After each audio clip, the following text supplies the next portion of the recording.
ఈ మధ్య మనం చూస్తే చాలా వరకు ఓపెన్‌గా మాట్లాడుతా ఉన్నారు సార్. అంటే మీలాంటి వాళ్ళు డాక్టర్లు మీడియా ముందుకొచ్చి ఒక ఎడ్యుకేషన్ లాంటిది ఇవ్వడం వల్ల ఒక కమెంట్ వచ్చింది. అంటే హ్మ్. ఇది అందరిలో ఉంటది. కానీ బయటికి చెప్పలేరు. హ్మ్. సో ఏంటంటే వాళ్ళు అడిగింది ఏంటంటే, "సార్ ఇది ఓరల్ సెక్స్ చేసే అలవాటు ఉంది మా పార్ట్నర్‌కి.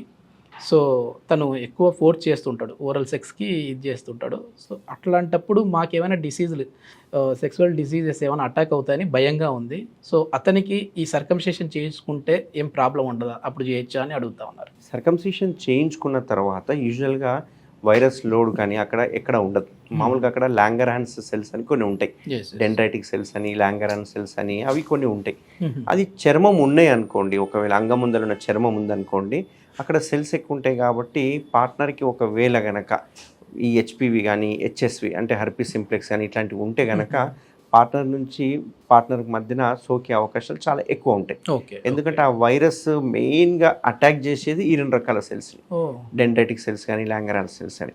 అదే మనం ఒకవేళ సర్కంసిషన్ చేశామనుకోండి, అక్కడ సెల్స్ ఉండే అవకాశాలు తక్కువ ఉంటాయి. ఎందుకంటే చర్మం ఉండదు కాబట్టి. యెస్. సో దీనివల్ల కొన్ని contaminated diseases, sexual transmitted disease అనేవి సర్కంసిషన్ చేయించుకున్న వాళ్ళకి సోకే అవకాశాలు చాలా తక్కువ ఉంటాయి.